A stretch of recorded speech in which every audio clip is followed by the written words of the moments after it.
Esta conferência será gravada agora.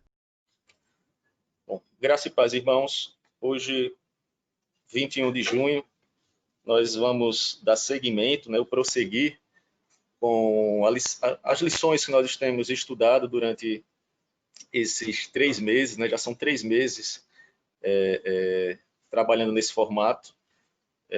Tem sido edificante estudar a respeito de temas que são relevantes para a vida cristã, temas que por vezes nós nos esquecemos, como nós temos mencionado sempre a cada introdução, nós costumeiramente damos destaque, ou ouvimos, ou nos apegamos, ou apenas nos paramos para pensar, a refletir acerca daqueles pecados mais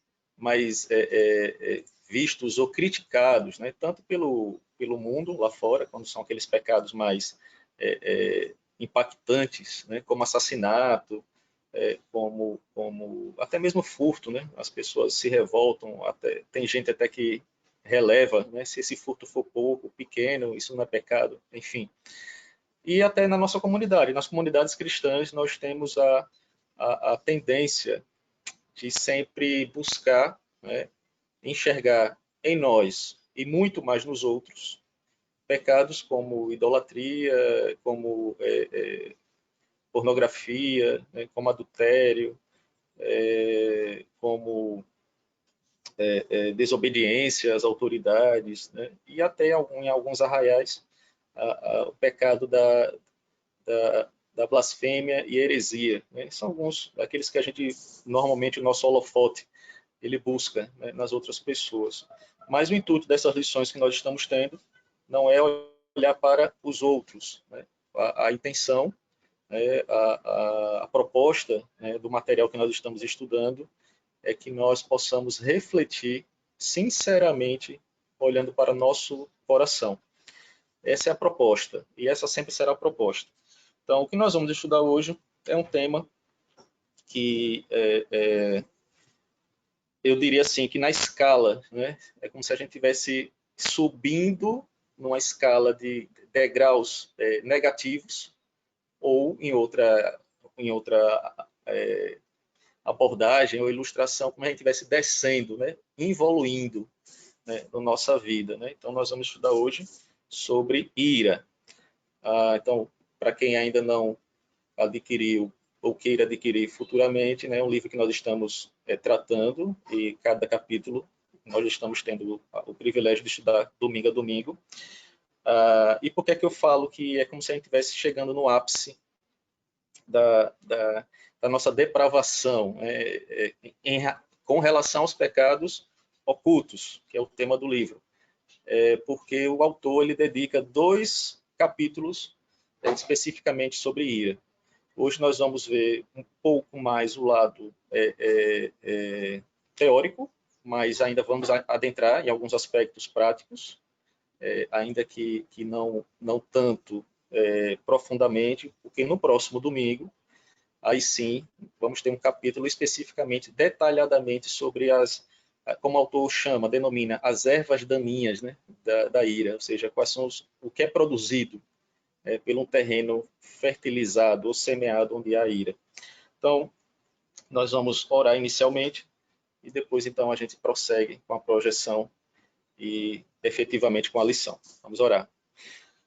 Senhor, nós te louvamos, ó Pai, e te damos graças, ó Senhor, porque o Senhor nos concedeu a graça de chegarmos a mais um dia do Senhor.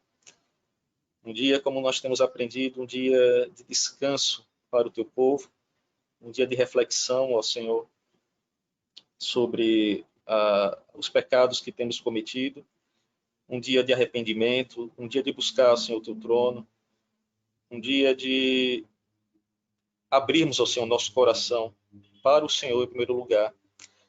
E, por que não, Senhor, também, já que estamos em casa, com aqueles que são mais próximos a nós, os nossos familiares, também termos um momento de conversação, de comunhão, onde podemos, ó Deus, confessar os nossos pecados uns aos outros e assim nos conhecermos melhor, Senhor.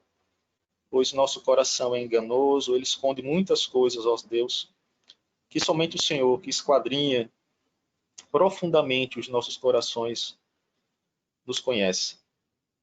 Que possamos, ó Deus, a cada instante, a cada momento, sermos edificados, ó Pai, jamais orgulhosos, jamais arrogantes ou soberbos, ó Deus. Que haja humildade no nosso coração, no nosso ser, para que possamos enxergar as nossas falhas e muito mais do que somente enxergar.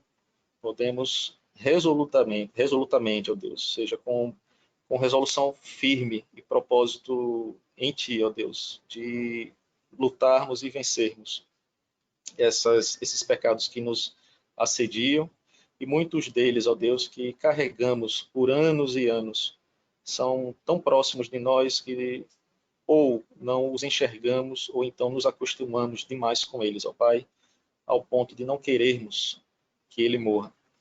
Que o Senhor tenha misericórdia, Pai, da Tua igreja, que o Senhor purifique, Senhor, a Sua igreja, que esse tempo seja um tempo, ó Deus, em que o corpo de Cristo, Senhor, seja purificado, como pelo fogo, para que a verdadeira noiva de Cristo, Senhor, ela saia ilesa e saia cada vez mais desejosa de encontrar com o noivo, Jesus Cristo. E é no nome dele que nós te oramos. Amém. Giovanni, muito bem-vindo. Gracinha, Rebeca, Fanny, muito bem-vindo, meus irmãos. Professor Wesley também. Eu vou compartilhar agora com os irmãos a tela e vamos então prosseguir aqui com a lição. Bom, então, como expliquei na introdução, nós vamos estudar sobre o pecado da ira, o estudo do capítulo 15 do livro Pecados Intocáveis, do autor Jerry Bridges. Né? E, seguindo aqui,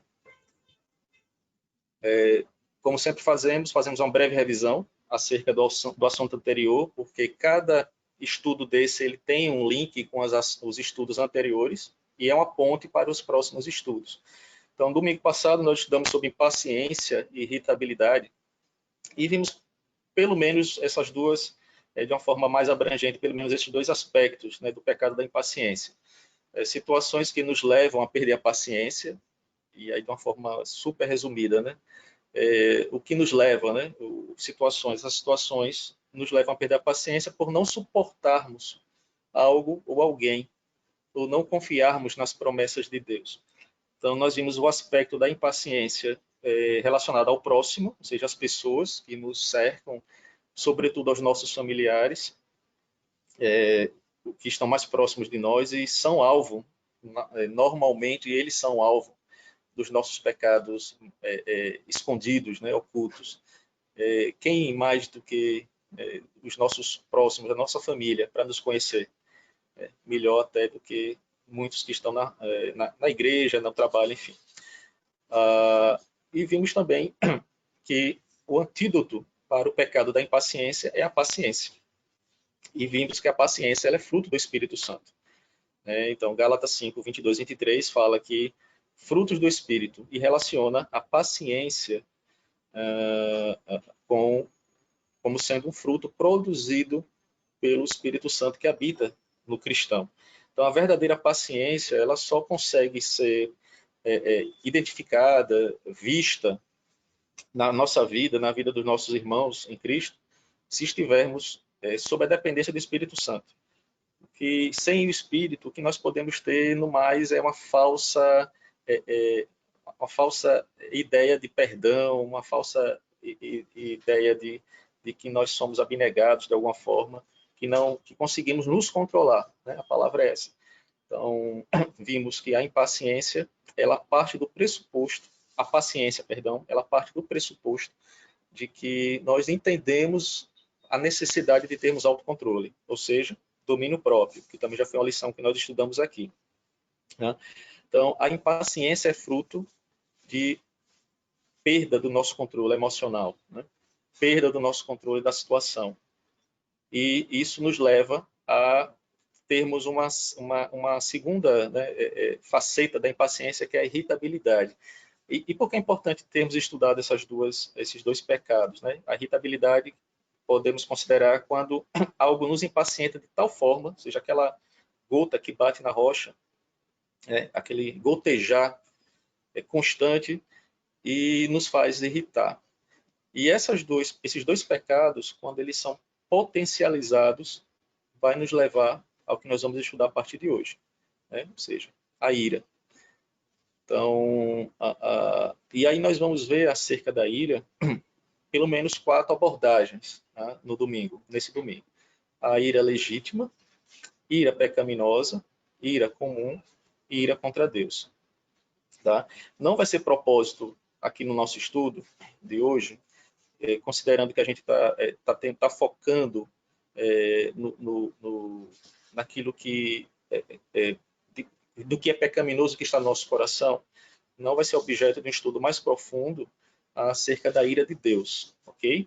Então, isso necessitaria muito mais tempo, pode ser alvo, né, objeto de um estudo à parte, posteriormente, mas não vai ser objeto do nosso estudo entrar profundamente no que diz respeito à ira santa de Deus, ainda que a gente vá falar a respeito disso, tá? Mas não com a profundidade necessária para que os irmãos saiam daqui, opa, entendi perfeitamente. Mas eu penso que o que vai ser dito aqui a gente conseguirá separar, né, pelo menos o que é ira legítima, a ira justa, do propósito dessa lição.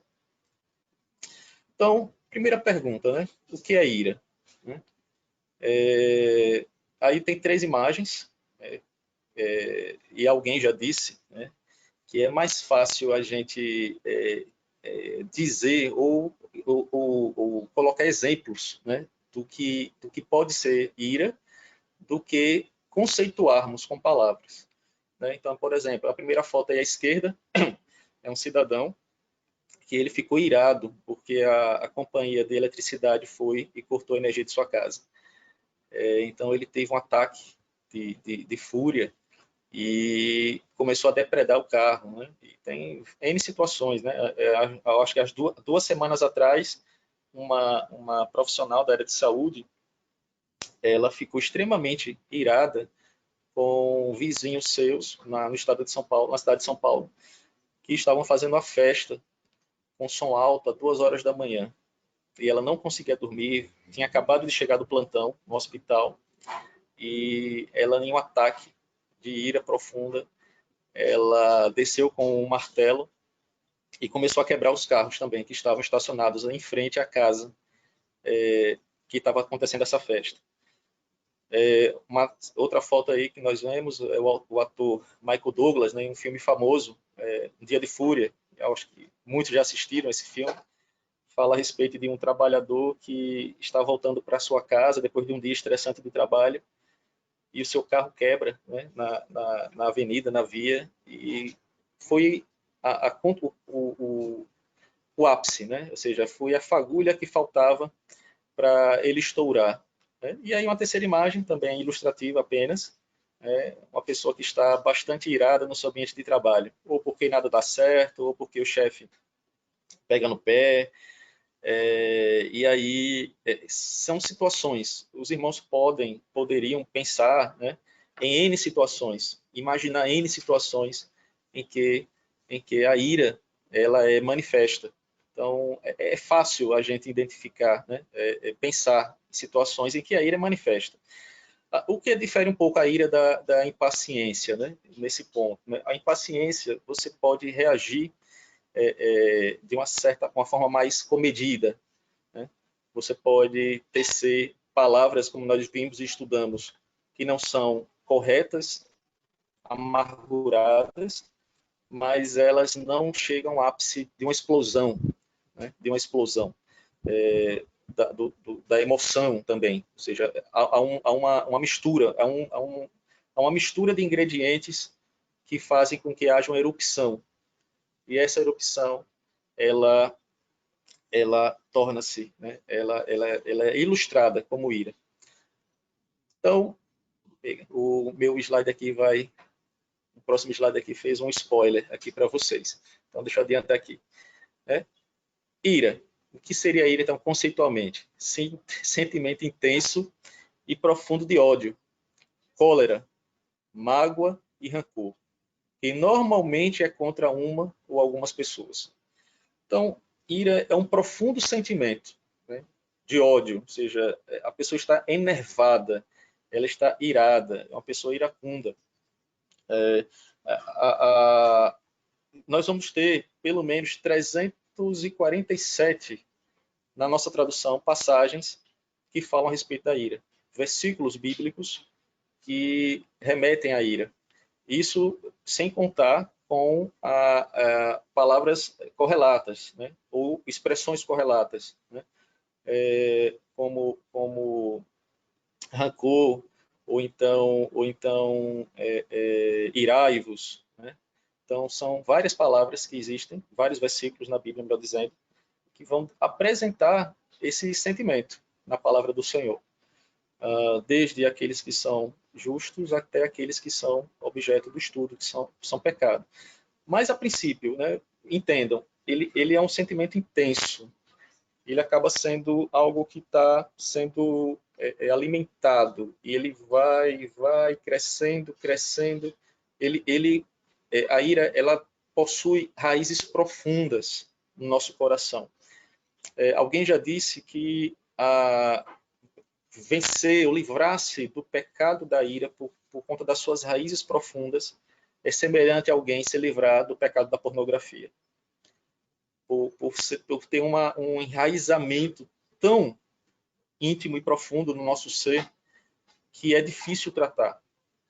É difícil, envolve orgulho, envolve egoísmo.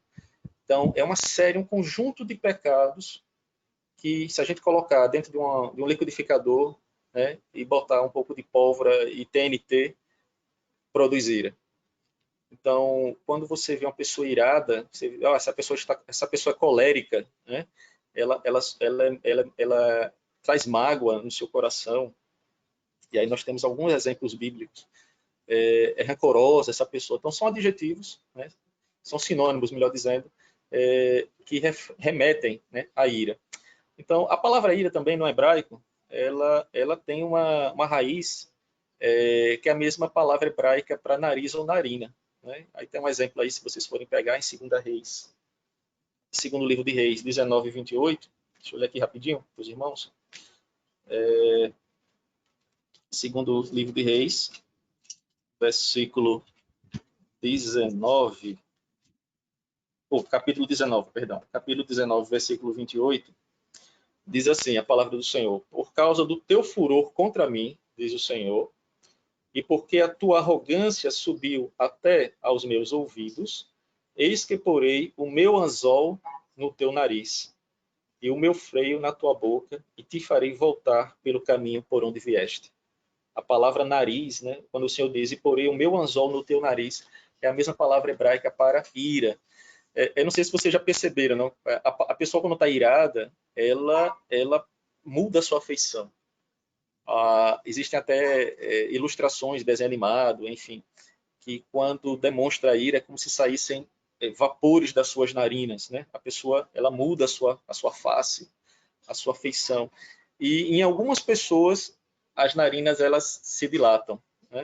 É interessante isso, a gente pensar um pouco sobre isso, ou seja, a pessoa, quando está iracunda, ela tem uma feição que demonstra claramente o coração dessa pessoa nesse ponto.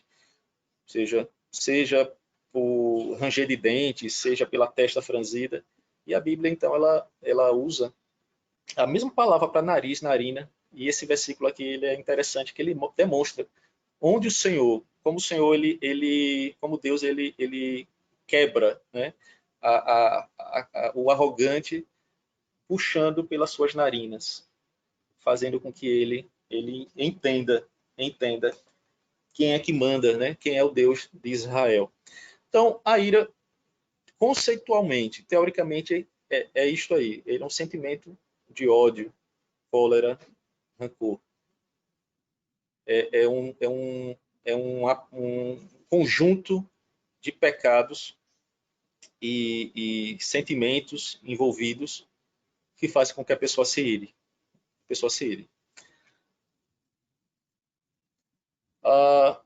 Jerry Bridges, ou seja, o autor do livro, ele conceitua a ira da seguinte forma, né, de uma forma também bastante interessante.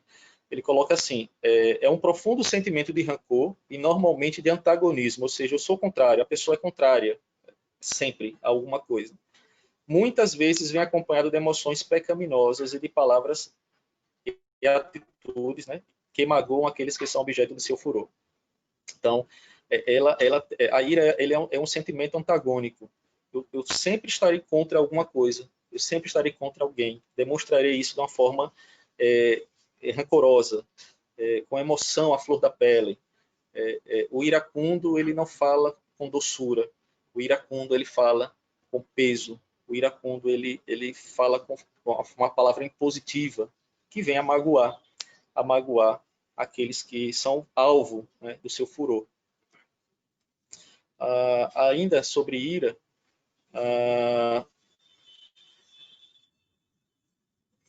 na obra Arrancando a Ira pela Raiz, do Dr. Robert Jones, é um livro indicado para quem quer estudar sobre o assunto. Não consegui ainda obter essa obra, não dava tempo de tê-la em mãos, mas a obra ela é indicada no estudo profundo da ira sobre esse aspecto, né? Como nós podemos vencer a ira. E o Dr. Jones ele conceitua a ira é um problema universal, prevalecendo em todas as culturas e vivenciado por todas as gerações. Ninguém está livre da sua presença e nem imune ao seu veneno. Ela impregna cada pessoa e azeda nossos relacionamentos mais íntimos. A ira é um aspecto garantido de nossa natureza caída. Infelizmente, isso é verdade até mesmo nos lares cristãos e nas igrejas. O que é que o Dr. Jones, de uma forma resumida, quer dizer? A ira, ela faz parte da nossa natureza caída. Todos nós temos uma semente, né, de ira. Todos nós temos um terreno fértil para que a ira se manifeste. A questão é, essa semente ela conseguiu ter raízes profundas no nosso coração ou ela tem raízes que eu consiga arrancá-la e tratá-la, vencê-la? Então é um problema que invade todos os lares. É um problema que percorre todas as nações e, infelizmente, como conceitua o Dr. Jones, ele está presente nos lares cristãos e nas igrejas.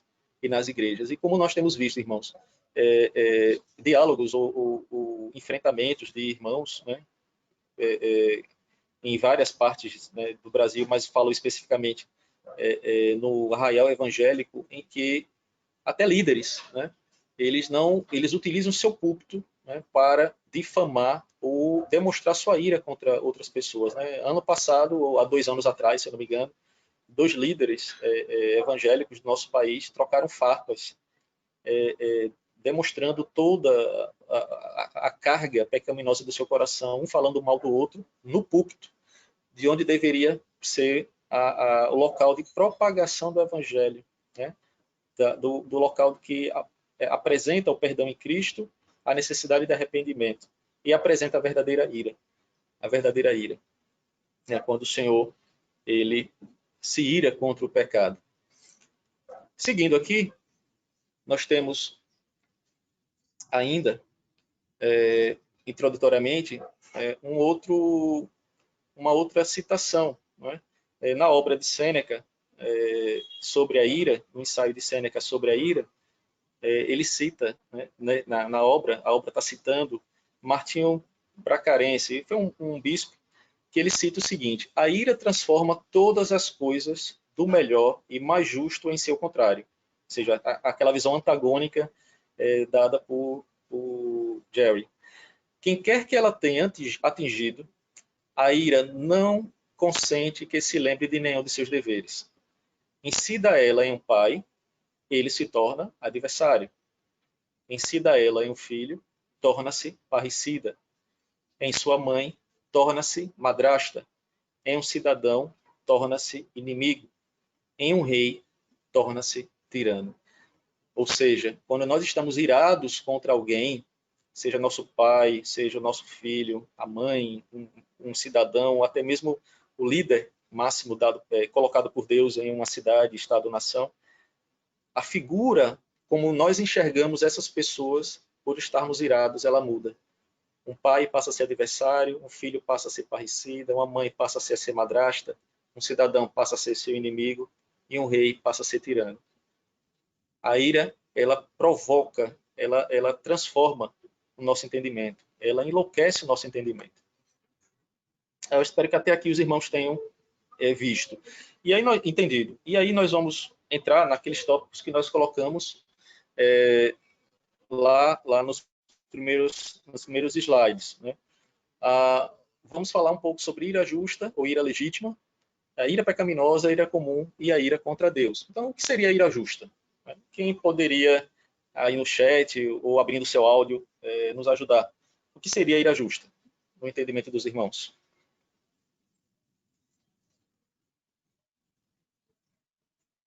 Tá. 5 segundos. Se alguém tivesse manifestado. Indignação com o pecado. Bem, presbítero.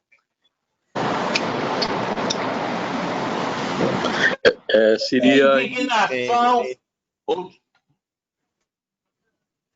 Pois não, Kleber. Pode falar, meu irmão.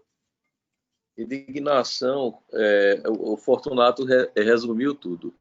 Com tudo aquilo que se opõe a Deus. Essa é uma ira santa, justa. Tudo que se opõe ao propósito de Deus, à vontade de Deus. Ótimo, muito bem. Os irmãos estão alinhados com a palavra de Deus. Então, pelo menos aqui, eu vou trazer pelo menos 5 colocações, se eu não me engano, são 5. A primeira, a ira justa ou legítima é fruto da percepção correta do mal verdadeiro, ou seja, da infração à lei moral de Deus. É uma ira contra o pecado. Ela é justa ou legítima quando ela é fruto dessa percepção correta de onde está a infração à lei de Deus, ou seja, do mal verdadeiro. Nós podemos correr o risco de tentar usar esse conceito para justificar nossa ira. A gente pode cair nesse ponto.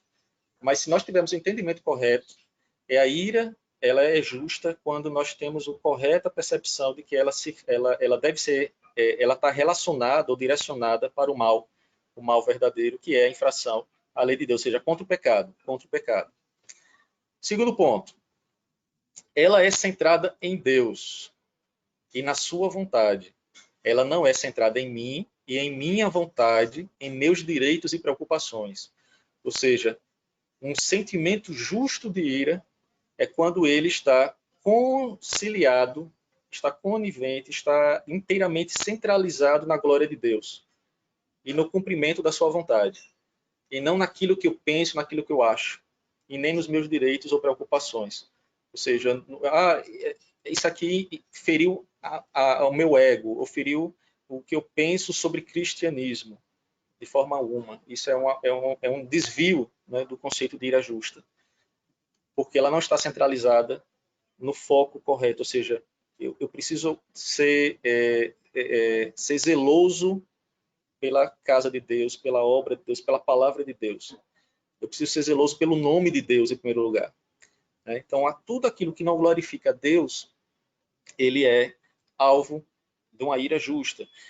Um exemplo, não está aqui, eu acabei não colocando na aula, mas a gente poderia pensar, e não está escrito isso literalmente, mas poderíamos pensar na reação de Davi, quando ele foi levar alimento para os seus irmãos na batalha contra os filisteus, e ele tomou-se, né, de uma indignação santa, quando os gigantes filisteus blasfemavam contra o nome do Senhor. E então Davi se indignou ao tal ponto, perguntando: ninguém vai fazer nada contra esse que blasfema, esse que ele que fala mal do nome do nosso Deus? Então, um sentimento verdadeiro de indignação contra o mal verdadeiro. Isso é uma ilustração de uma ira santa. É você ter uma ira santa. Terceiro ponto aqui, ela é sempre regida pelo autocontrole. e não pela retaliação vingativa. Então, vejam a importância de termos estudado e espero que todos nós, inclusive eu, estejamos exercitando, né, aquilo que nós temos estudado, ou seja, o autocontrole, domínio próprio. Ela não é regida por esperneios, ela não é regida por arrancar os cabelos e ficar, gritar bravatas. Não existe retaliação vingativa, porque a vingança pertence a Deus. Em primeiro lugar, o cristão verdadeiro sabe disso, né? Eu gosto muito dos salmos imprecatórios, quando o salmista ele coloca as suas situações de indignação nas mãos de Deus. Ele suplica a Deus que Deus venha com a sua justiça, que Deus venha vingar o povo. Não é com o sentimento humano pecaminoso misturado com os pecados que a gente vai exercitar ou demonstrar uma ira legítima, uma ira justa. Ela é acompanhada por outras qualidades piedosas e se expressa de maneiras piedosas. Nós estudamos aqui sobre piedade, quando nós estudamos o pecado da impiedade, e vimos, se eu me recordo bem, que uma vida piedosa é uma vida que segue os padrões de Deus, uma vida próxima a Deus, uma vida de intimidade com Deus. O ímpio é aquele que anda afastado. Então, todas as reações ímpias são reações impiedosas.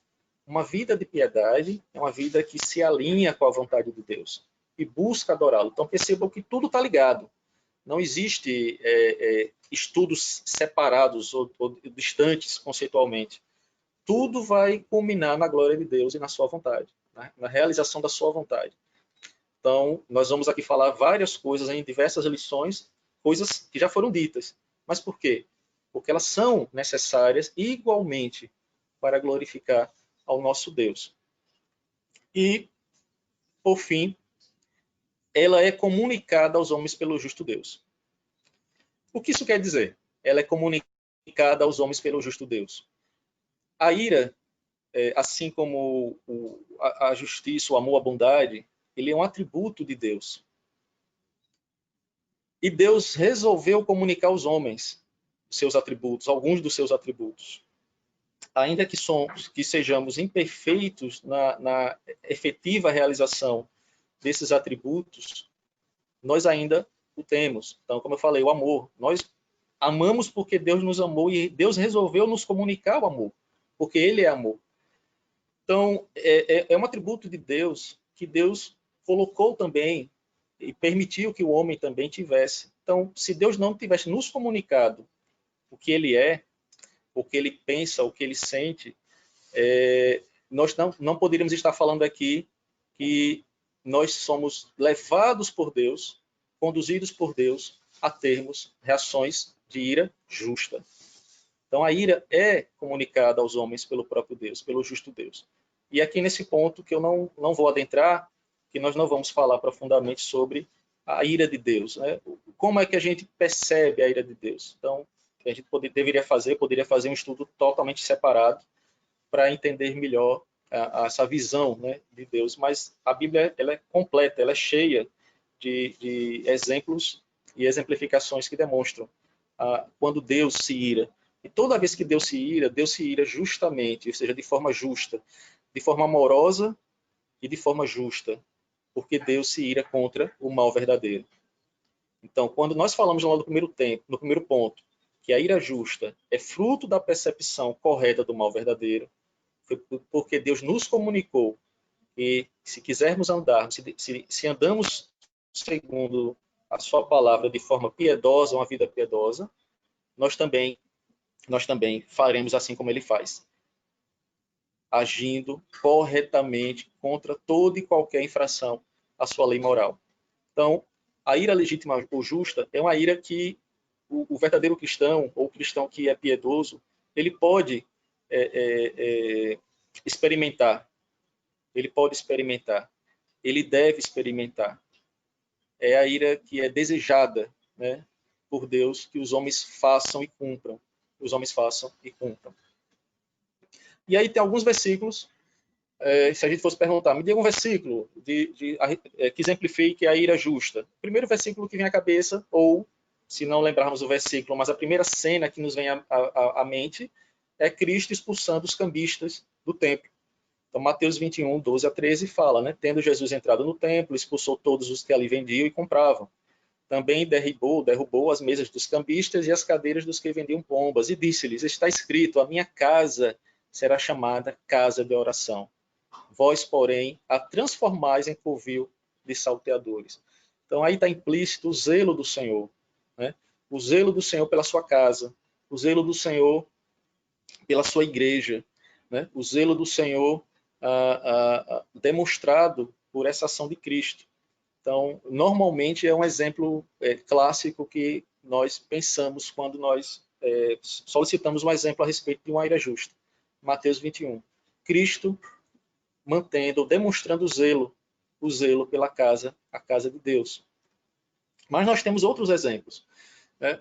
1 Samuel, capítulo 11, versículo 6, diz assim a palavra de Deus: E o Espírito de Deus se apossou de Saul quando ouviu estas palavras, e acendeu-se sobremodo a sua ira. Aqui é uma passagem que, quando Saul estava ainda no início, né, do seu reinado, e os filisteus estavam, como sempre, arrogantemente difamando e o nome de Deus, inclusive eles cercaram a cidade, né, de Israel e exigiram que todos os moradores dessa cidade vazassem o seu olho, cegassem, se auto-cegassem em obediência aos filisteus. E aí diz a palavra do Senhor que o Espírito Santo de Deus produziu em Saul uma ira santa. E muito se indignou pelo nome do Senhor, para defender o nome do Senhor e o povo de Israel. Então, aqui já tem, né, a resposta que a gente sempre vai dar. Como é que a gente consegue demonstrar uma ira santa? Somente pelo Espírito de Deus, pela ação do Espírito Santo de Deus, meus irmãos. Não existe outro exemplo. Giovânia, exemplo, Safira e Anias. Obrigado, minha irmã. Então, é o zelo pela obra do Senhor, né? Segurem a ideia de Saul, guardem a figura de Saul na cabeça de vocês, que nós vamos usar Saul também para outro exemplo.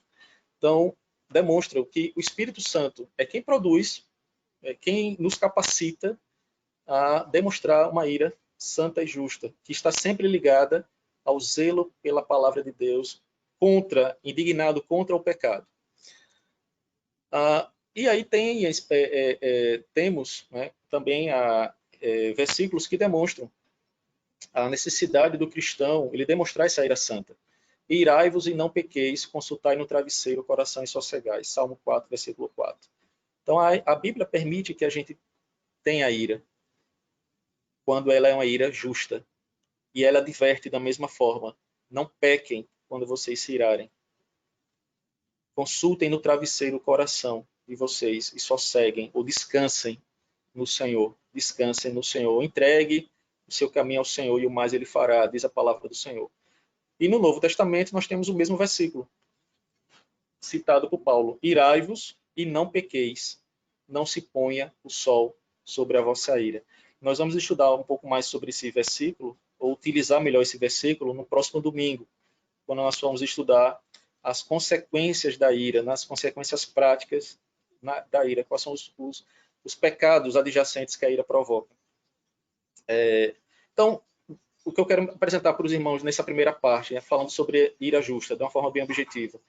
A ira legítima ou justa é a ira que ela é comunicada a Deus através do seu Santo Espírito ao coração do homem, fazendo com que o homem tenha uma correta percepção do que é errado, fique indignado de uma forma santa e justa, sabendo que ao Senhor pertence a vingança, não havendo retaliação, mas há uma produção, né, de uma santa indignação contra a blasfêmia do nome do Senhor, contra a casa do Senhor, contra o nome do Senhor, de uma forma clara, contra tudo aquilo que é pecado e blasfema o nome de Deus. Até aqui tudo bem, né, meus irmãos? Continuando. Próximo tópico de ira, né? Ira pecaminosa. né? E aí a pergunta, né, ou seja, nós vimos a ira justa e santa, e o que é a ira pecaminosa? A gente já sabe, uma ira que vai, né, vem carregada de pecados, né? Então, é a nossa reação malvada às ações ou às palavras dos outros, né? É uma reação cheia de pecado às ações ou palavras dos outros. A ira, ela é despertada. Ela é como se fosse um monstro adormecido, que quando vem aquelas setas daquilo que nós não gostamos, são provocativas, portanto, elas nos levam a ações extremas, que podem ser por palavras, podem ser por gestos, né? E como nós vamos ver, pode até ser de uma forma silente. De uma forma silente. Então, a ira, ela é uma reação, né? A ira pecaminosa é uma reação também, a reação ao pecado real de outra pessoa, né? Perdão, a reação ao pecado real de outra pessoa não torna necessariamente a nossa ira correta. O que é que isso quer dizer, né? De uma forma prática? Eu não tenho direito de reagir de forma pecaminosa ao pecado de alguém. Eu não posso agir de uma forma olho por olho, dente por dente ao pecado de alguém. A Bíblia nos apresenta as instruções corretas para tratar qualquer problema relacionado ao pecado de alguém contra mim. Então, irar-se contra o pecado e usar isso como justificativa, né, é pecado. Então, toda ira, como nós vimos, a ira ela não pode atender o meu desejo, nem a minha vontade. Quando a gente se ira dessa forma, nós estamos estamos nos irando de forma incorreta. Então, uma forma incorreta de irar-se é quando a gente reage ao pecado de outra pessoa, real, de outra pessoa, contra nós.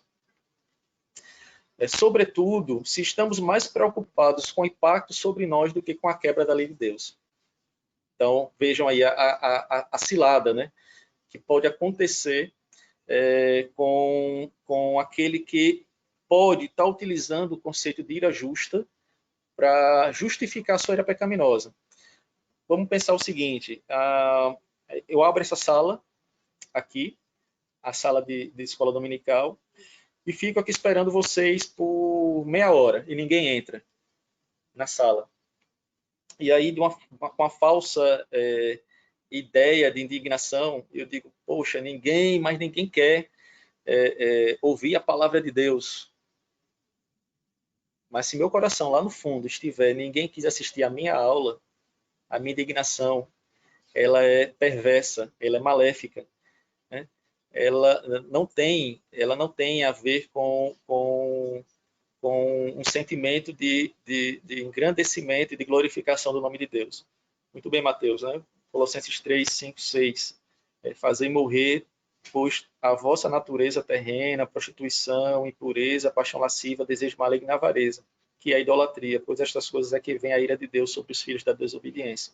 Então, o zelo de Deus, ele apresenta a sua justa ira. Muito bem. Seguindo, por vezes reagimos de forma enfurecida e até mesmo violenta. Eu já falei aqui, não é demais falar novamente, né? Então, durante esse período de pandemia, o que estamos percebendo em alguns lares que não são cristãos, é justamente situações como essa, né? As pessoas estão, ao invés de aproveitar esse momento, como o pastor Alan falou, de aproveitar esse momento em família, para se reconciliar, para entender melhor, para poder recordar coisas que os casais mais antigos, recordar a mulher da sua mocidade, aquele primeiro encontro, ou seja, coisas que a gente pode conversar na mesa com os nossos filhos, relembrando as boas coisas. Muitos têm usado esse tempo para demonstrar cada vez mais o seu coração pecaminoso. E durante isso a ira aparece também, além de outros pecados. E não é incomum nós ouvirmos no noticiário, né, pessoas que reagem até de forma violenta, e nesse ponto as mulheres saem perdendo. Muitos homens têm agido de forma violenta em casa, machucando as suas esposas, seja de forma física, seja de forma verbal, né? E falo esposa, mas bem namorada, enfim, filhos que batem nos pais, até chegam no ponto de tirar as suas vidas. Então, a ira pecaminosa, ela é sempre uma reação maléfica, né? Ou seja, aquele sentimento antagônico. Alguma coisa que fizeram a mim, eu reajo. É a lei da ação e reação. E eu ajo de forma pecaminosa. Alguns versículos que apresentam, desculpem, que podem nos demonstrar, apresentar, né, a respeito dessa ira. Gênesis 39, versículo 19. Tendo o Senhor ouvido as palavras de sua mulher, como lhe tinha dito, desta maneira me fez o teu servo, então se lhe acendeu a ira. Esse é o versículo quando a esposa de Potifar, ela mente acerca ela seduziu José, e quando seu marido chega em casa, então ela mente e diz que foi assim e assim que aconteceu. E então a ira de Potifar, ela se acende contra José. E a reação iracunda de Potifar, ela só não foi pior porque estava nos planos de Deus que José permanecesse naquele caminho até se tornar governador. Ou seja, Deus agiu de misericórdia, como sempre age. Né? Mas o que eu quero trazer aqui para os irmãos a ira foi demonstrada contra alguém. Né, em razão a uma reação foi demonstrada de forma pecaminosa contra alguém, porque essa pessoa teve uma reação maléfica. Levítico 19, 18, o texto sagrado do Senhor falando, né, ao povo de Deus: não te vingarás, nem guardarás ira contra os filhos do teu povo, mas amarás o teu próximo como a ti mesmo. Eu sou o Senhor. Então, a palavra de Deus, ela nos orienta a não guardarmos ira uns contra os outros, mas amar ao próximo. Esse é o antídoto, esse é o remédio. A Bíblia vai dizer que o amor, ele cobre multidão de pecados. Cobre multidão de pecados. Então, se nós amamos, porque Deus nos amou primeiro, nós cobrimos ou transformamos a ira, né? Abafamos a ira, jogamos um extintor de incêndio, né? Ou seja, alguém que está inflamado, ele consegue apertar o seu botãozinho lá da segurança, né? Que é para poder apagar esse fogo que está no seu íntimo. Aí eu volto com Saul. Lembram que Saul, naquele versículo que nós lemos lá de 1 Samuel, ele foi tomado pelo Espírito Santo do Senhor e apresentou uma ira santa. Aí em 1 Samuel, no versículo 20, capítulo 20, versículo 30, Samuel agora demonstra o seu coração pecaminoso. Ou Saul, perdão. Demonstra o seu coração pecaminoso. Então se acendeu a ira de Saul contra Jonatas e disse-lhe: filho de mulher perversa e rebelde. E aí segue o versículo. Né? Situação em que Saul estava buscando matar Davi e Jonatas, por ser amigo de Davi, por amá-lo, ele não apresenta Davi diante do seu pai. E a ira então de Saul, ela acende, ou seja, não foi uma ira produzida pelo Espírito Santo de Deus, mas pelo coração pecaminoso, pela raiz profunda do coração de Saul.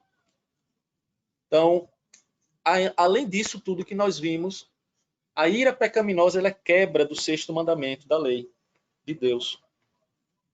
E qual é o sexto mandamento da lei de Deus? Qual é? Quem pode falar? Vamos lá, vamos seguir então. No Catecismo Maior de Westminster, na pergunta 136, a pergunta 136 fala: quais são os pecados proibidos no sexto mandamento? E o sexto mandamento é: não matarás. Mas o que é que isso tem a ver com ira? Né? O que é que isso tem a ver com ira? A resposta da pergunta 136 é a seguinte: os pecados proibidos no sexto mandamento são tirar nossa vida ou a de outrem, exceto no caso de justiça pública, guerra legítima ou defesa necessária, negligência ou retirada dos meios lícitos ou necessários para a preservação da vida. E aí, o catecismo lista pecados proibidos no sexto mandamento: a raiva pecaminosa, o ódio, a inveja, o desejo de vingança. Então, a raiva pecaminosa, ou a raiva iracunda, ou a ira, é relacionado entre os pecados proibidos pelo sexto mandamento. E aí nós vamos ver alguns exemplos aqui bíblicos que demonstram, né, referências bíblicas que demonstram o que o catecismo apenas revela ou nos esclarece, o que já está escrito na palavra de Deus. Jesus falando aos seus ouvintes, lá em Mateus 5, diz assim: ouvistes o que foi dito aos antigos, não matarás, ou seja, a respeito do sexto mandamento. E quem matar estará sujeito a julgamento. Eu, porém, vos digo que todo aquele que, sem motivo, se irar contra o seu irmão, estará sujeito a julgamento. E quem proferir um insulto a seu irmão estará sujeito a julgamento do tribunal, e quem lhe chamar tolo estará sujeito ao inferno de fogo. Então, Cristo, ele expande o sexto mandamento da lei de Deus, não matarás, e coloca a ira como sendo, a ira pecaminosa como sendo objeto da quebra da lei de Deus. Ela está dentro, ou está imbuída, está embutida no pecado da morte, do assassinato. Né? A gente sabe que o não matarás, no texto bíblico, quer dizer não assassinarás. Então, percebam, meus irmãos, o peso da nossa responsabilidade quando a gente, por vezes, brinca com esse pecado da ira.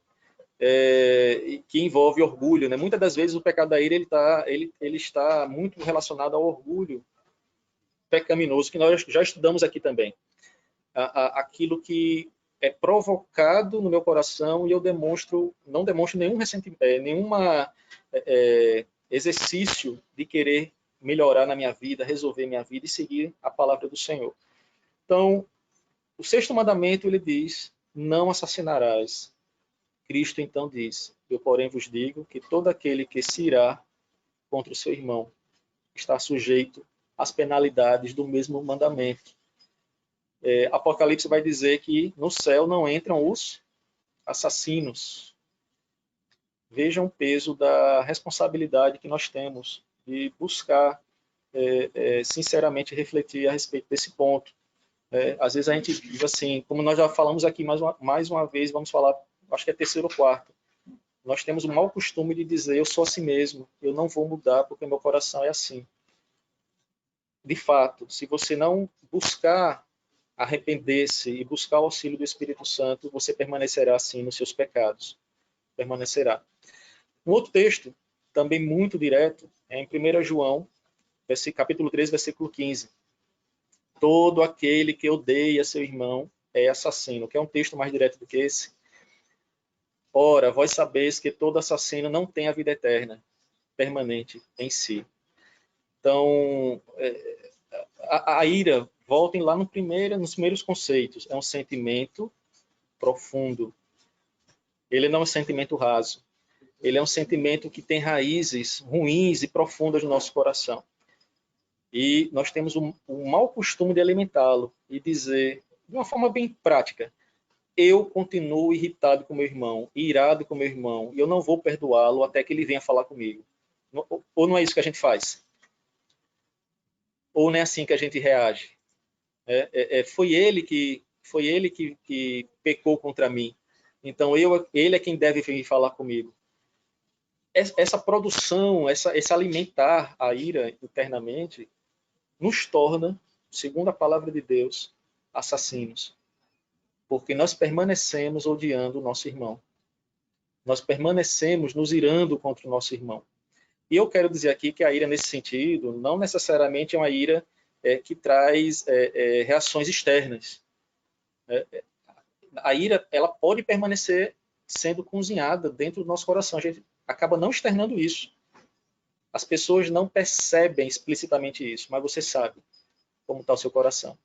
Então, pensem direitinho. A ira, diferentemente da ira justa, a ira pecaminosa é uma quebra do mandamento de Deus. E aí nós temos a falsa ideia de que a gente olha para Êxodo 20, olha para o sexto mandamento e diz assim: mas eu não mato ninguém, eu não assassino ninguém, eu sou um bom cidadão, não tenho histórico criminal. E vem Cristo e diz: você tem. Toda vez que você age desta forma. Mateus 5, 1 João. Pensem sobre isso, reflitam sobre isso. presbítero Fortunato está colocando aqui, né? No original, chamar o próximo de tolo significa não considerar o próximo. Perfeito, presbítero. Ser indiferente. Quando apagamos o nome, alguém da nossa vida, matamos essa pessoa. E aí eu pergunto, né? Como matar um corpo, parte do corpo de Cristo, né? Nós matamos quando nós agimos como Mateus 5, 1 João 3. O presbítero. Pode falar, meu irmão. Sou eu, Leandro. Sim, pode falar, Leandro. Estou ouvindo. O presbítero, então, desculpa atrapalhar, que tem uma pergunta. Pois não. Essa questão, por exemplo, na prática, de você tentar acabar, entre aspas, com a reputação do seu próximo, seria tão somente a quebra do 9º mandamento, ou também se aplica ao caso a quebra do 9º e 6º? Se aplica ao 9º e o 6º. Quando você está difamando alguém, isso a gente vai estudar também, mas foi boa pergunta, Leandro. Muito obrigado pela participação. Quando a gente for estudar sobre os pecados da língua. Nós já vimos um pouco disso lá na igreja, mas nós vamos retomar, porque a gente sempre precisa estar estudando novamente. Mas quando você difama alguém, né, você está acabando com a reputação de alguém, você demonstra toda uma ira por trás também. Então você está matando aquela pessoa. Não somente no seu coração, mas você pode produzir esse sentimento maléfico no coração de outras pessoas. Então você está sendo um instrumento na mão, né, de Satanás para fazer o mal a outra pessoa, fazer o mal a outra. Certo? Então é quebra. É importante a gente estudar, nós presbiterianos, estudarmos os catecismos, a confissão de fé, mas sobretudo os catecismos nesse ponto, os que são comentados, eu indico, porque eles acabam nos ajudando a entender alguns versículos que não estão claros. Esses dois que eu trouxe para os irmãos, eles estão explícitos demais. Então não tem como você olhar para eles e dizer, opa, Cristo se enganou nesse ponto, né? Quando é que Cristo quis chegar? O apóstolo João falou coisas que não devia, não. Toda a escritura é inspirada por Deus. E entre as propostas da escritura que nos sirva também de admoestação, né? De correção. Tá bom? Mas obrigado, Leandro. Eu agradeço, presbítero. Valeu. Continuar aqui, para a gente... Bom, então, vimos ira legítima, ou seja, a ira que ela é produzida pelo Espírito Santo e ela apresenta uma santa indignação, né, contra o que é pecado, contra a transgressão da lei. Ira pecaminosa, ou seja, o que é antagônico à ira santa e apresenta, né, o fel que existe no nosso coração, as raízes profundas que existem no nosso coração, né, de ressentimento, de amargura, e isso nos provoca extremos e a quebra da lei de Deus. E o que o autor apresenta, né, ou a proposta do autor nesse capítulo, é falar também um pouco sobre a ira comum. Né? E ele conceitua a ira comum, né, e nós vamos ver aqui, da seguinte forma. A ira comum é aquele tipo de ira que aceitamos como parte da nossa vida. O que é que ele quis dizer mais ou menos com isso? É como se a ira pecaminosa, no livro, eu trouxe um pouco mais abri um pouco mais o leque da ira pecaminosa, não me restringi apenas ao livro, mas ele apresentou primeiro um antagonismo entre a ira justa e a ira pecaminosa, e agora ele vai falar sobre a ira comum. Não que a ira comum não seja pecaminosa, ela é pecaminosa, tá? Então só entendam isso. Aqui não é um quarto tipo de ira, mas quando ele fala que ela é comum, é porque ela está no nosso dia a dia, por vezes não percebemos ou por vezes aceitamos. Né? É como ele coloca aí. Aquele tipo de ira que aceitamos como fazendo parte da nossa vida. Eu sou uma pessoa que não dou um sorriso para ninguém, e aí eu sou uma pilha, eu sou um barril de pólvora, as pessoas gostam, por vezes, de se vangloriar por serem pavio curto, né? Isso a gente também já falou aqui em outras lições. Isso é errado, isso é triste, quando você vê um cristão dizendo, não, eu tenho esse temperamento forte mesmo, e ponto. Quando eu deveria dizer, eu tenho um temperamento forte e vou pedir a Deus para que me corrija, né? Eu estou arrependido desse temperamento. Então, ira comum, vamos seguir. O verdadeiro motivo de ficarmos com ira está dentro do nosso coração. Então, Eu acho que até aqui a gente já deu para perceber, né, que o coração nosso é quem produz todas as coisas erradas, ruins, né, sendo a ira despertada, geralmente por nosso orgulho, egoísmo e soberba. Então, é como se fosse assim, ele é um gatilho, a ira comum ela está ali, engatilhada. Ela só precisa de uma motivação para ser disparada. E aí entra, normalmente, ou geralmente entra, o nosso orgulho, o nosso egoísmo e a soberba no nosso coração. É como se fosse assim, alguém vem a mim e diz algo que eu não queria ouvir, ou não estava preparado para ouvir naquele momento. Ou seja, ou ele feriu o meu orgulho, ou, por eu ser egoísta, aquilo me feriu de tal forma que eu não aceito, ou eu, de tão soberbo que sou e arrogante, eu descarreguei. Ou seja, alguma dessas áreas, normalmente, elas são a porta de saída da ira. É como se, como eu falei, é como se fosse um gigante adormecido que, despertado por esses outros pecados, a gente vai e coloca ele para fora. E aí, seja por ações, ações grotescas, né? Como alguém colocou, acho que foi Cristina, que colocou aí, né, a violência doméstica. Como é que desperta a violência doméstica, né? Um dos motivos, pecado do ciúme. Né? Ou seja, as pessoas, os homens, que são os grandes vencedores desse pecado terrível, o ciúme está entre a ponta inicial, né, que desperta a ira. O egoísmo, ou seja, você é minha, você não vai para a casa do seu pai, você não deve isso, você não deve aquilo. Enfim, só para ilustrar que a ira ela não existe sem que haja um despertar desses outros pecados que nós estudamos aqui. Percebo então, preciso tratá-los. Eu não posso dizer, eu sou uma pessoa iracunda e como é que eu resolvo a minha ira? Olhe para si, veja se você não tem outros pecados que provocam a ira. Né? Eu citei a questão da impaciência, mas nós vimos que a impaciência também é produto de outros pecados, ou seja, um conjunto, meus irmãos, um conjuntinho ali, aquela salada, aquela sopa de letrinhas, como eu já coloquei aqui, que está no nosso coração. Tiago 4, nós já estudamos esse livro, né, a Epístola de Tiago, lá na igreja, e Tiago não tem a palavra ira, aí vocês não vão ver nesse versículo, mas diz assim, de onde procedem guerras e contendas que há entre vós? Qual é a fonte, né, dessa guerra?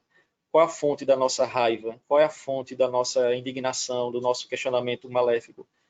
De onde senão dos prazeres que militam na vossa carne?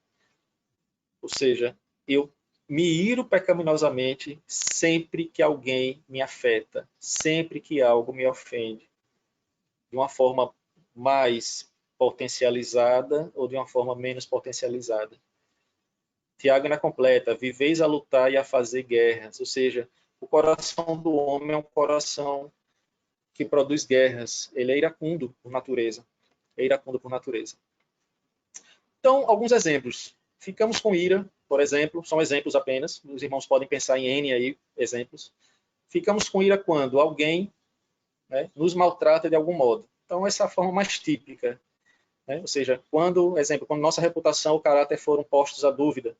Então, nós vemos isso no universo público, ou seja, nas pessoas públicas, né, presidentes, governadores, atores, jornalistas, enfim, pessoas que têm a vida pública exposta e, por vezes, a sua reputação, o caráter, eles são colocados ou por fake news ou por falarem a verdade, são colocados à dúvida, então as pessoas se iram. Né? Se a gente for colocar no nosso dia a dia, ou seja, dentro da nossa casa, quando é que a gente fica irado? Quando alguém nos maltrata de alguma forma. E a palavra até nos adverte. Eu me lembrei aqui do versículo, né, que Paulo fala, né, pais, não provoqueis os vossos filhos a ira. Né? Ou seja, quando os pais maltratam de tal forma os filhos, seja com palavras, com fisicamente até, e fazem com que os filhos, o despertar da ira, seja também produzido nos seus filhos. Segundo ponto, não conseguimos o que queremos. Olha o egoísmo aí, né? Olha o egoísmo aí colocado. Então, é uma reação comum nas crianças e em adultos que não cresceram. Ou seja, você percebe, é perceptível esse tipo de reação irada, iracunda, quando duas crianças, a criança está ali, né?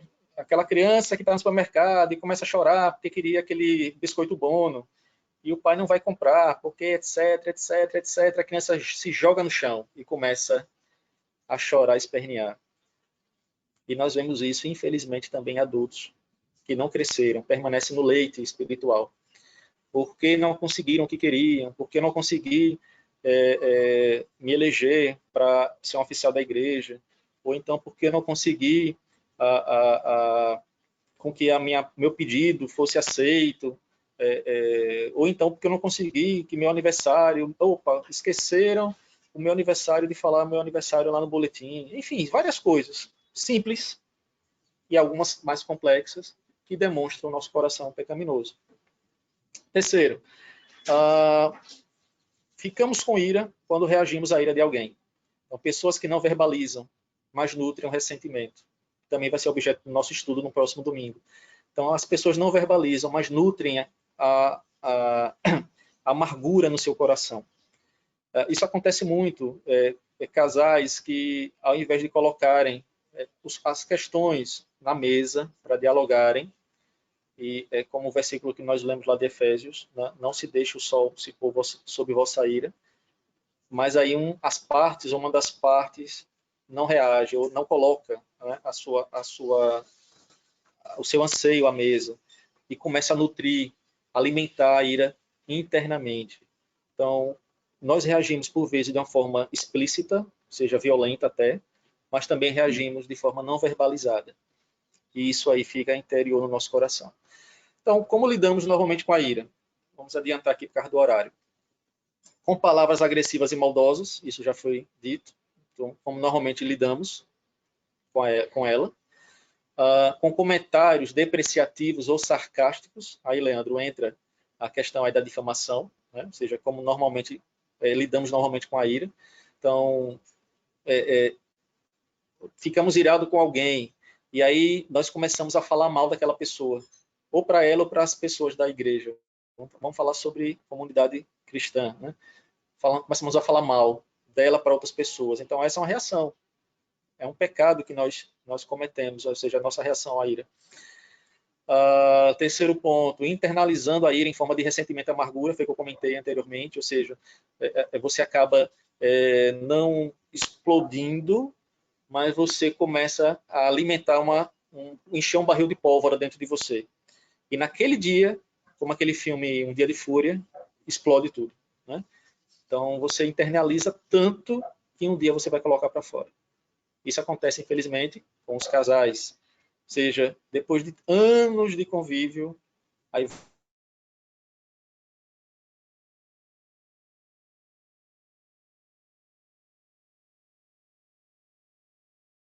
o baú e a gente coloca, vamos pegar o memória, tudo para fora. Tá? Então, é rico de coisas ruins que a gente estuda sobre a ira, né? O sábio Salomão, em Eclesiastes, capítulo 7, 9, diz assim: não te apresses em irar-te, porque a ira se abriga no íntimo dos insensatos, ou dos nécios, ou dos loucos. Não tenha pressa em irar-te, mas ouve, como diz Tiago. A pressa em irar-te, ela se abriga no íntimo dos insensatos, E como é que nós devemos lidar com a ira de forma que honre a Deus? Primeiro ponto, reconhecendo e confessando a existência e pecaminosidade da nossa ira. Não existe outro caminho, né? Os antídotos sempre são os mesmos. Dependência de Deus. Confessando os seus pecados, confessando os meus pecados, reconhecendo que isso faz parte. E não é dizer assim, eu sou assim, quero permanecer, ou eu sou assim, não consigo me livrar. Dependa, reconheça que somente o Espírito Santo de Deus, ele consegue nos livrar. Como é que nós lidamos? Nos questionando o porquê de estarmos com ira. Ou seja, olhando para nós mesmos e vendo outros pecados que podem ter provocado a ira.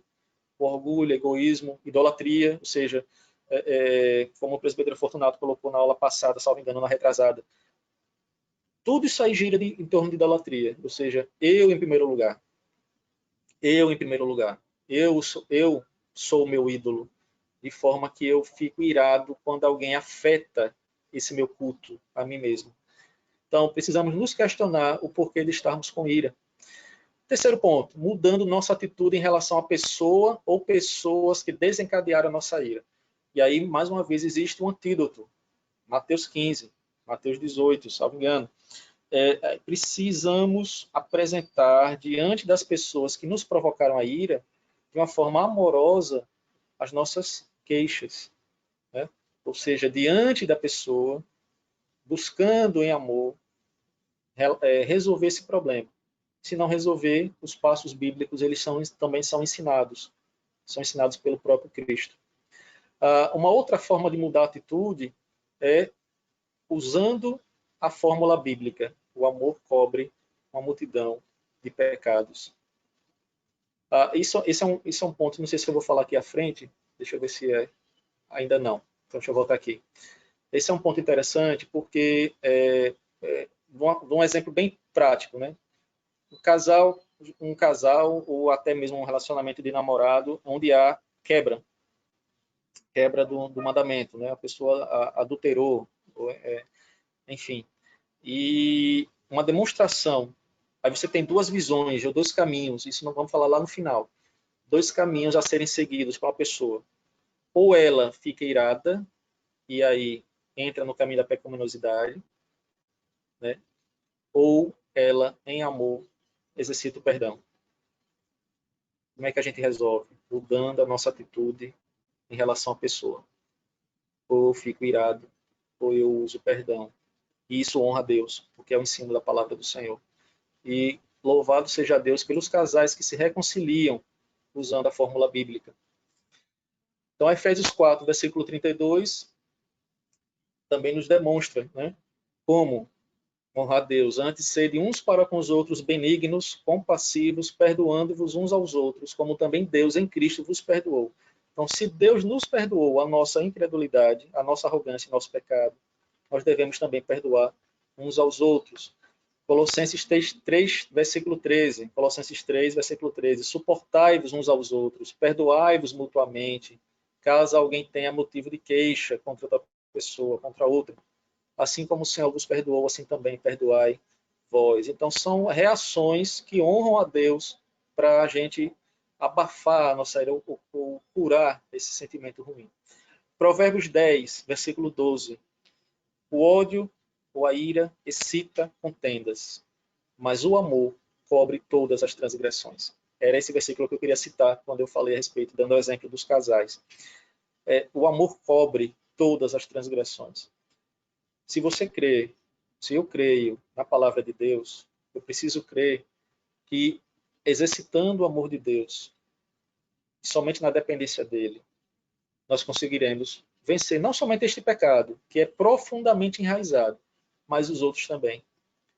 E de uma forma prática, em amor, meus irmãos, em amor. A reação da ira não pode ser com ira. Uma ira que vem contra nós não pode ser através da ira. As reações que nós devemos ter contra as ações que, por vezes, até de uma forma errada, são lançadas contra nós, seja uma difamação, seja uma contenda da qual você é vítima e não é o agressor. Só existe uma fórmula que a palavra do Senhor coloca, e toda ela é baseada no amor.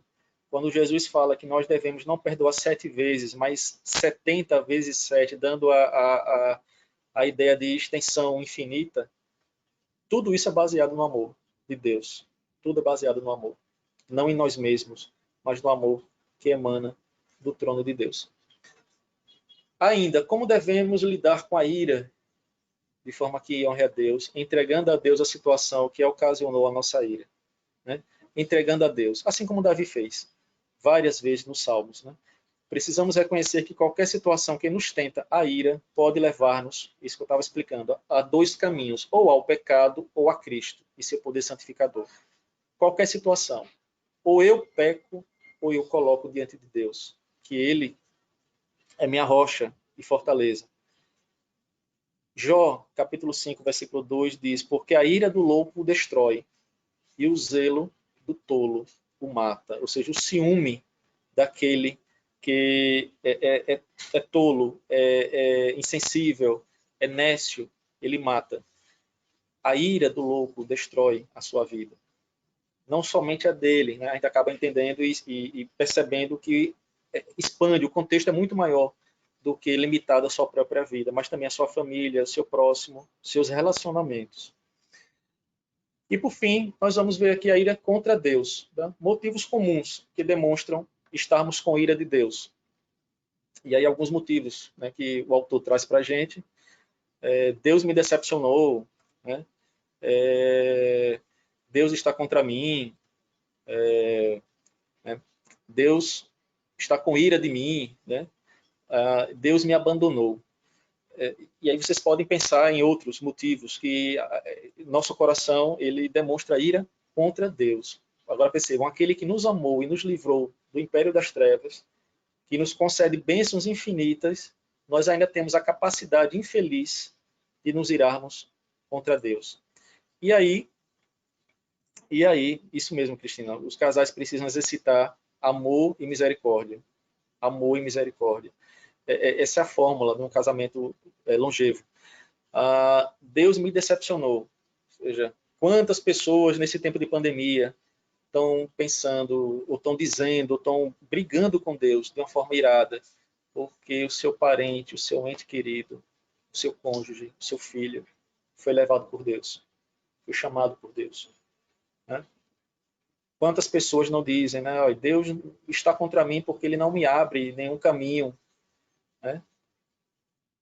Deus está com ira de mim porque eu só ando batendo cabeça na vida. Deus é um Deus irado.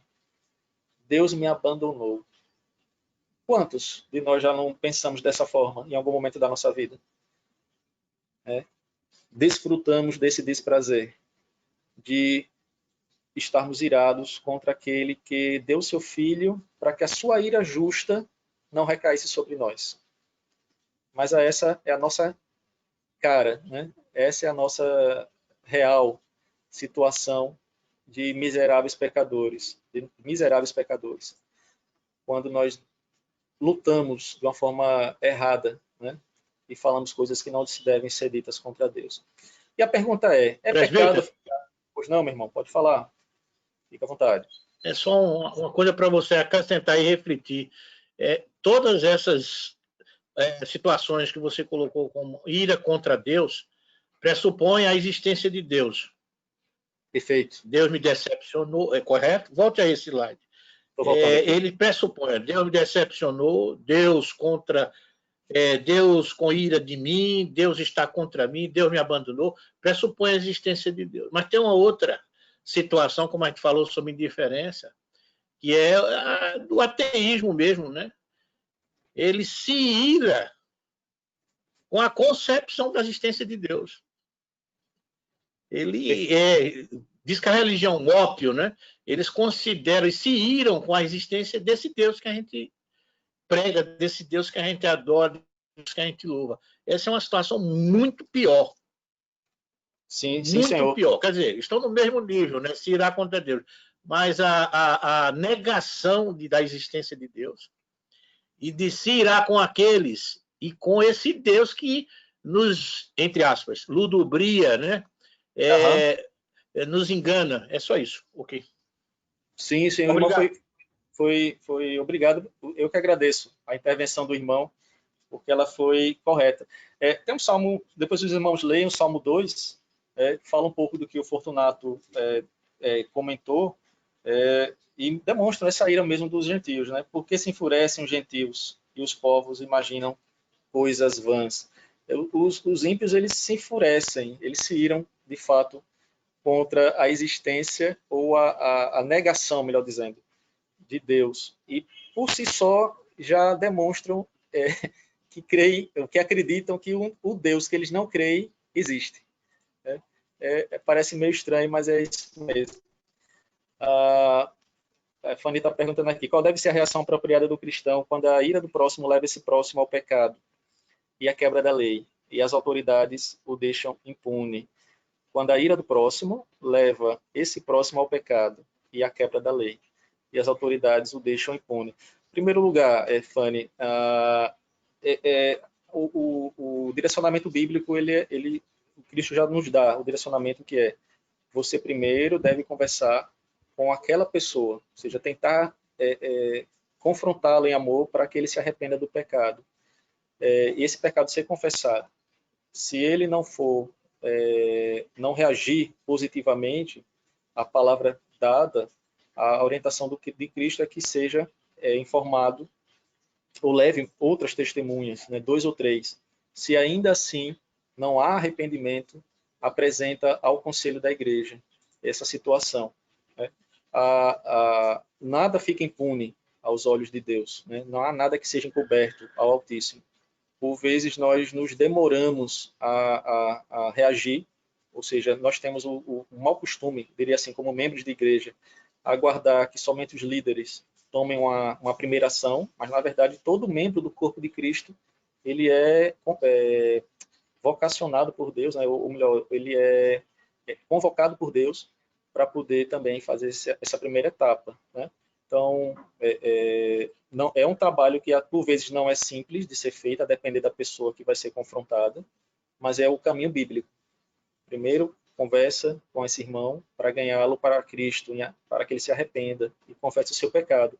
Por vezes, esse pecado é confessado somente entre 2 pessoas. Por vezes, esse pecado precisa ser confessado entre uma situação em que alcança outros que foram prejudicados. Tá, minha irmã? Presbítero, Pois não. presbítero, Sabino, queria fazer uma pergunta rapidinho. Pois não, pode falar. Com relação a... Tem um texto de Lucas que ele fala com relação ao perdão. A minha dúvida é, o senhor falou sobre perdoar e tal. E quando o irmão, ele não vem até você, se arrepende e pede perdão. E o texto de Lucas 17 dá a entender que é o pré-requisito que ele se arrependa. Eu vou ler aqui rapidinho.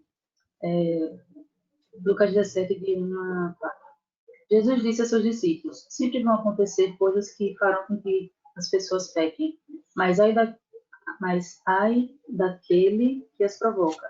Seria melhor para ele ser jogado no mar com uma pedra de moinho amarrada no pescoço do que fazer com que um dos meus seguidores peque. Tenha cuidado, se o seu irmão pecar contra você, repreenda-o, e se ele se arrepender, perdoe. E se o seu irmão pecar contra você 7 vezes no mesmo dia, e se todas as vezes ele vier e disser, estou arrependido, perdoe. Aí eu queria saber como fica a questão daquelas situações em que, são várias, né? Que o outro não pede perdão e fica essa questão em suspenso, né? Eu queria saber como seria lidar com essa situação.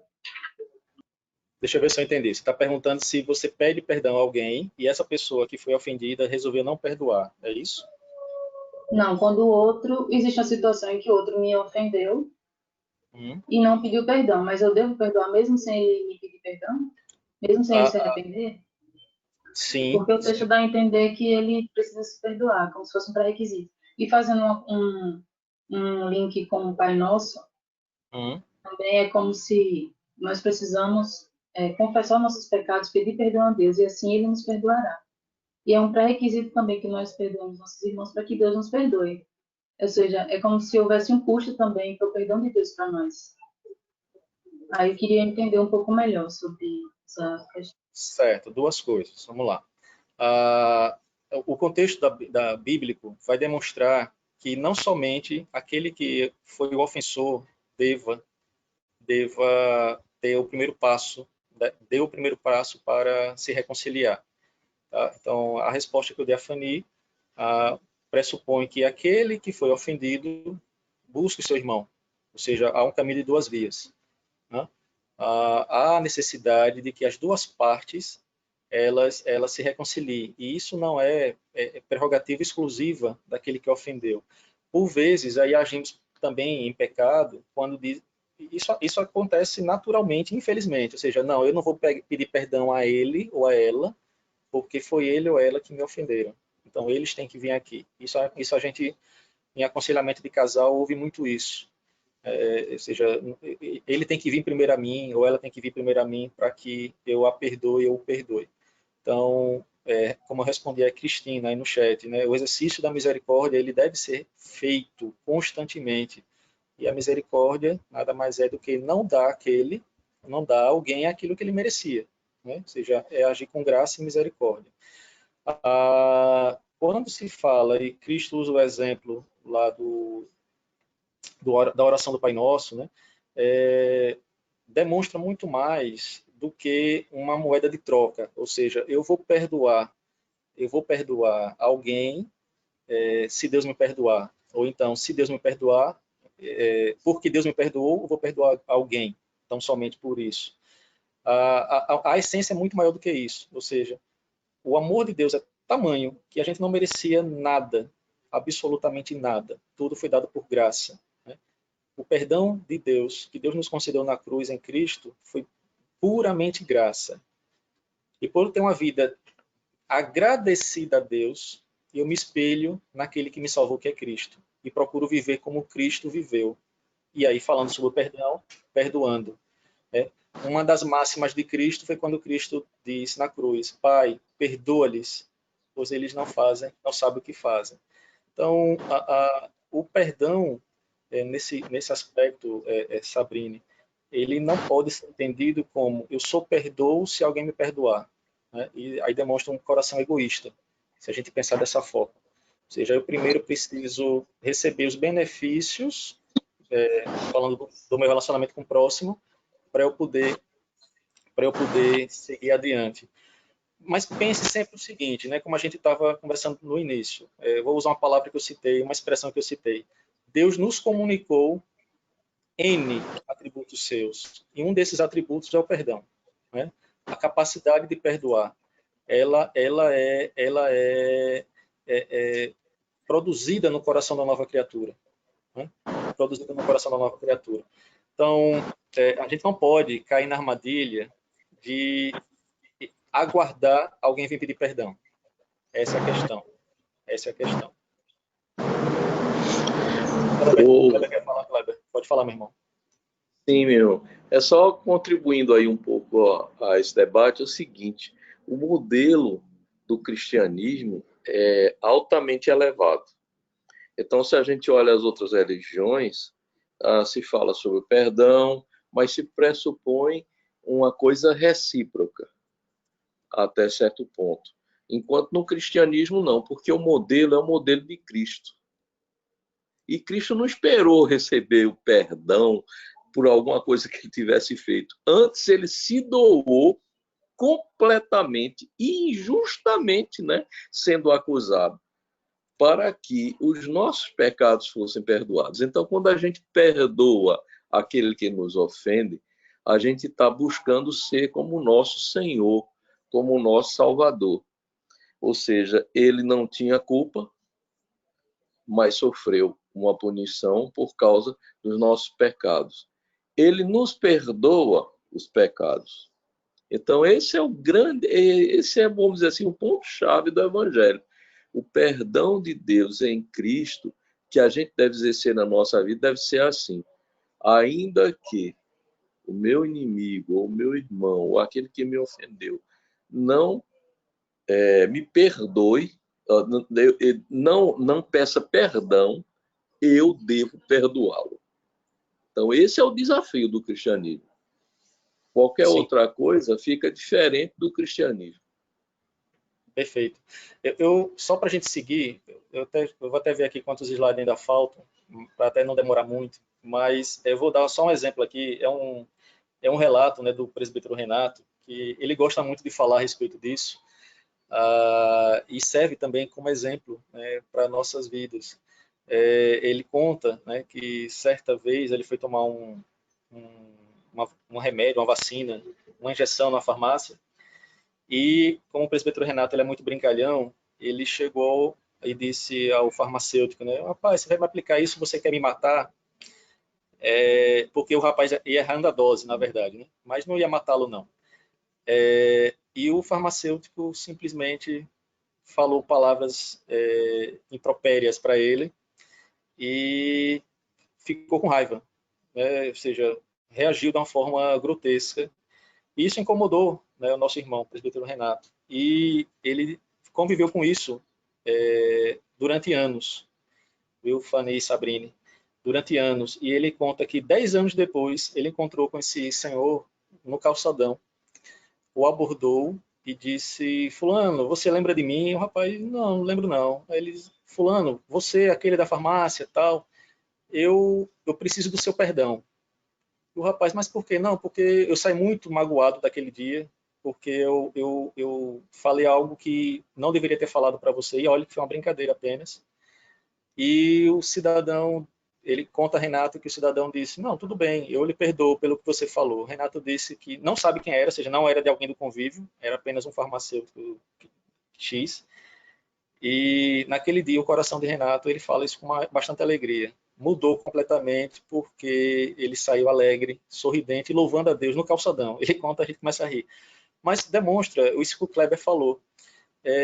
O perdão ele é algo, o exercício, essa coisa misteriosa que o Senhor implantou no nosso coração é algo magnífico. E o cristão verdadeiro precisa buscar e exercitá-lo, exercitar, né? Quando a gente leva uma vida impiedosa, ou seja, uma vida longe do ensino da Bíblia, a gente acaba usando os argumentos do mundo, né?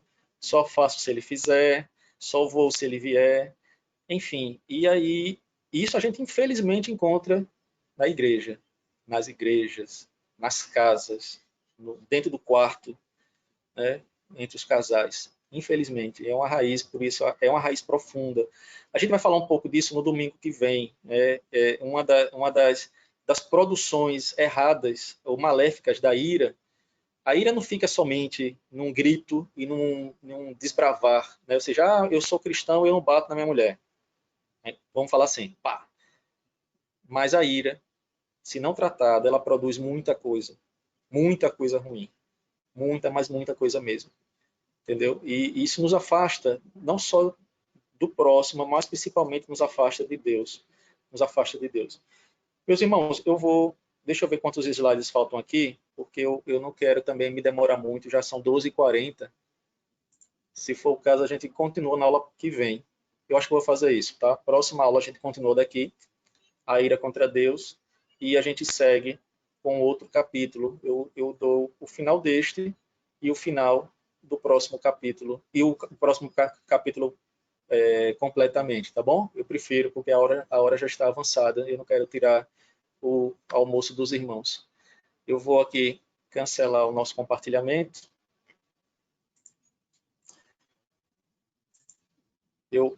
Pronto, cancelei o compartilhamento e eu gostaria imensamente de agradecer.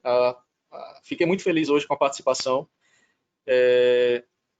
dos irmãos. É um assunto que ele é profundo, ele tem uma carga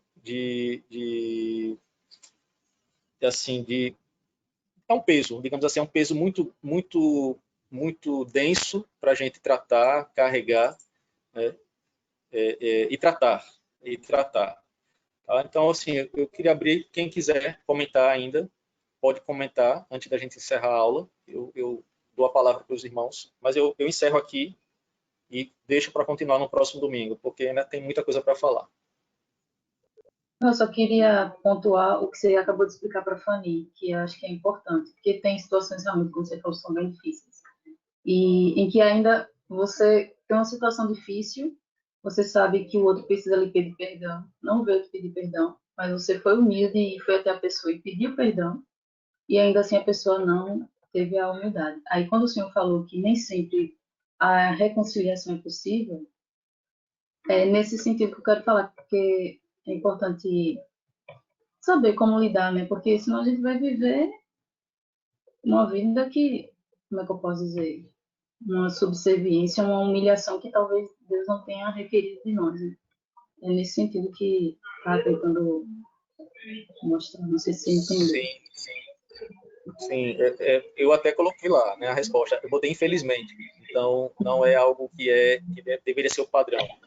Nós vivemos em comunidade, somos chamados para viver em comunidade.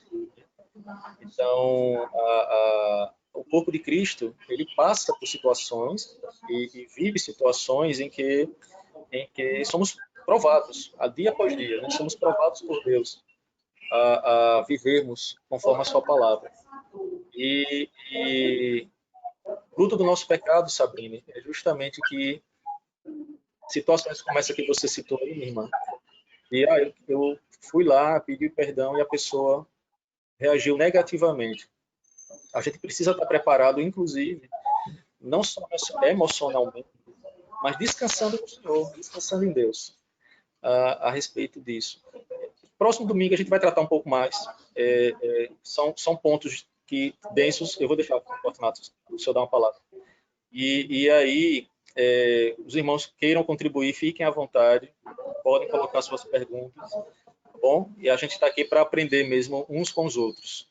E principalmente olhando para a palavra de Deus, não a experiência de alguém, mas pela palavra do Senhor. Presbítero, pode falar, mesmo. É simples. Faz parte do DNA do cristão o perdão. Faz parte do DNA do cristão o perdão. Se você tem dificuldade de perdoar, é preciso avaliar a sua piedade. O cristão precisa perdoar. E não é com muito tempo, não. É imediatamente. A oração do Pai Nosso diz: perdoa as nossas dívidas, assim como nós perdoamos aos nossos devedores. E nós sabemos que Deus perdoa quando nós confessamos imediatamente. Então, uma bobagem você ficar remoendo algo que você tem a obrigação de fazer imediatamente. Então, quando alguém se dirige a você e lhe pede perdão, o perdão tem que ser dado imediatamente. Depois você trata aquelas coisas que fazem parte da nossa natureza caída. Mas aquele que perdoa e aquele que é ofendido, o que é ofendido e o ofensor, ele tem que sair em paz naquele momento, se tratam de dois cristãos. Não pode existir entre uma comunidade cristã, entre irmãos, alguém se dirigir e pedir perdão e o outro ser indiferente. Então, algo está errado. Então, o DNA. É feito um escorpião, cospe veneno no sapo. Nós expelimos perdão por todos os poros. Todos os poros a gente tem que perdoar perdão. Com a esposa, com os filhos, com os irmãos, com o vizinho, com o ímpio, com quem seja. É o que nos faz diferente dos outros, é esse ato de perdoar. Foi o que Deus, a grande obra que Deus fez conosco, foi perdoar isso. Perdão. Então não tem por que a gente confessar alguma coisa e chegar para outro, se humilhar e pedir perdão, e a pessoa se negar a perdoar, alguma coisa está errada. Alguma coisa está errada. Obrigado pelo espaço, viu, Pedro Júnior? Senhor Kleber. É rápido também, porque o almoço já está cheirando aqui. Isso. É o seguinte, é que a questão do perdão também é que ele deve fazer bem para a gente. Se o irmão não vai perdoar, é um problema dele que ele tem que resolver com Deus. Mas a gente tem que ficar em paz com Deus e obedecer a palavra de Deus. Se o outro é mais imaturo ou está mais fraco na fé, que o Senhor tenha piedade dele, entrega ao Senhor, mas você tem que ficar bem com Deus. Você tem que fazer a sua parte. A parte dos outros a gente não tem o controle da vida de cada um. Então, que o Senhor nos abençoe e que nos dê a capacidade de fazermos a nossa parte, que já é muito difícil. Imagine cuidar da parte dos outros, não é isso? Então, bom almoço. Tá bom, meu irmão. Alguém quer mais falar? Tá bom, Gracinha. Ai, Gracinha. Bom, meus irmãos, então vamos encerrar aqui. Eu vou solicitar pedir a Sabrine. Sabrine, você leva nossas orações ao Senhor, a hora encerrando, para a gente concluir esse estudo. Bom? Pode orar, minha irmã. Só com esse sintoma, entendeu? Então, tem que fazer um exame. E aí você vê que vale a pena mesmo. Está sem áudio aí. Para poder sair de casa. Porque Estou, né? Pronto. Deus ainda vai. Filemon. Vocês podem desligar o áudio? Pronto. Tá muito barulho aqui. Obrigada. Senhor Deus, Pai, obrigada, Senhor, pela Tua palavra. Obrigada por esse dia, Senhor, esse dia santo. Esse dia em que o Senhor nos traz Sua palavra e nos trata. E fala profundamente em nossos corações. Te agradeço, Senhor, pela Sua igreja. Instrumento do Senhor para nossa santificação. Te peço, Senhor, que tudo que nós temos aprendido, o Senhor nos capacite para colocar em prática, porque são coisas que revelam nosso coração tão necessitado de Ti. Te peço, Senhor, que durante esses dias que estamos em casa, o Senhor nos leve a ter comunhão mais íntima contigo e que cada vez mais o Senhor mostre o nosso coração e nos capacite, Senhor, a obedecer a Tua palavra. Te agradeço muito, Senhor, pela vida dos presbíteros, por esse estudo que nós temos aprendido como nós precisamos de Ti e da Sua graça, Senhor, para conseguir, Senhor, obedecer a Tua palavra. Nos capacita, Senhor. Nos ajude em nossas fraquezas. Nós somos totalmente inclinados para o mal, sem a Sua graça. Nos ajuda, nos orienta, que esse dia seja em continuidade, Senhor, na Tua presença e meditando em tudo que nós temos aprendido. Em nome de Jesus, eu Te agradeço, perdoa os nossos pecados, abençoa a vida desses irmãos, a vida da Tua igreja. Em nome de Jesus. Amém. Amém. Amém. Abraço, Filemon! Abraço, Filemon. Meus irmãos, Deus abençoe a todos e estejamos mais uma vez preparados para recebermos a palavra do Senhor na devocional desta noite, tá bom? Amamos todos vocês. Não vou nominar todo mundo aqui porque a hora do almoço já chegou e eu fico muito feliz em vê-los, falar com vocês, tá bom? E em breve, se Deus permitir, estaremos juntos de uma forma organizada, de uma forma sábia, de uma forma prudente, para louvar e adorar o nome do nosso Deus, né? Como antes, todos juntos. Tá bom? Um abraço. Tchau. Valeu. Pois é, matar quem estava nos matando. Valeu.